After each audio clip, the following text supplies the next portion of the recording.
est 6h54, Mathieu Noël. À l'heure de saluer une dernière fois en 2018 mon collègue Nico Saliegas qui arrive pour la matinale, je pourrais, si j'étais mesquin, le narguer, lui signaler que moi, à 6h54, je suis déjà en vacances et je pourrais même lui chanter avec Claude François. Vive le vent, vive le vent, vive le vent d'hiver. Mais non, car pour Nikos, c'est Noël avant l'heure. Alors vous me direz, je me suis pas foulé pour l'idée cadeau, c'est vrai, j'ai hésité entre une écharpe, un stylo, une yaourtière, et puis finalement, j'ai opté pour un débrief.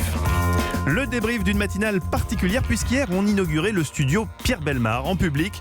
Nikos s'est un peu cru à The Voice, mais le public n'étant pas tout à fait aussi fourni qu'à The Voice. Et ça risque de ne pas être triste, évidemment. Vous émergez, vous êtes là. Oui, Oui, heureusement Céline, vous étiez là.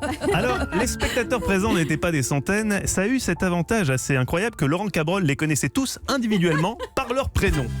Il a pu ainsi livrer une météo unique dans l'histoire de la radio, une météo sur mesure pour chaque personne présente dans la salle en fonction de son origine géographique. 8 à Nancy, on l'a dit tout à l'heure, Thierry est à Nancy, il est dans la salle. 9 à Grenoble, c'est Fessal qui est dans la salle. Fessal, il est là, salut Fessal. Allez Grenoble. 13 à Bordeaux, Paris et Évreux. Tiens, il y en a 2 d'Évreux. Marie et Julien, où sont-ils? Ouais. Tiens, à Rennes, il y a quelqu'un qui s'appelle Catherine.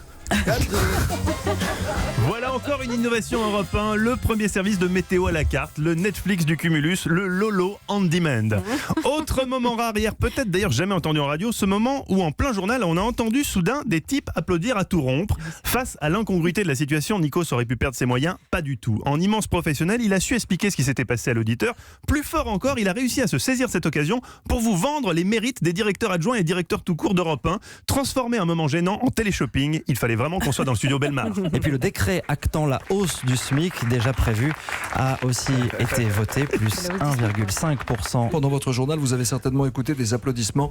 Nous étions en train d'inaugurer la plaque à l'entrée de notre studio dédié à Pierre Bellemare, avec le patron du groupe Lagardère, Arnaud Lagardère, avec Laurent Guigné, le vice-président d'Europe 1, et toutes les équipes, et évidemment le fils de Pierre Bellemare, Pierre Dostel. Vous êtes vraiment phénoménal, Nikos, mais comment faites-vous pour rester si serein en toutes circonstances? Ça s'appelle un vendeur de bagnole. C'est ça, évidemment. Je vous souhaite vraiment du fond du cœur un joyeux Noël et je croise les doigts pour notre rentrée de janvier. À mon avis, on peut que monter. Surtout que des mesures fortes ont été prises. Dans le cadre de notre stratégie de reconquête des auditeurs et surtout des auditrices, une vente spéciale a été organisée. Vente de photos dédicacées un peu particulières de tous les animateurs de la station. Évidemment, ça a un coût. Habillé, c'est 18 €, torse nu, c'est 16 et tout nu, c'est 14. Mais le jeu en vaut la chandelle. Perso, je prendrais 2 Aliagas et 1 Apathy. Remettez-moi aussi un Nicolas Barret, tiens, c'est la fête.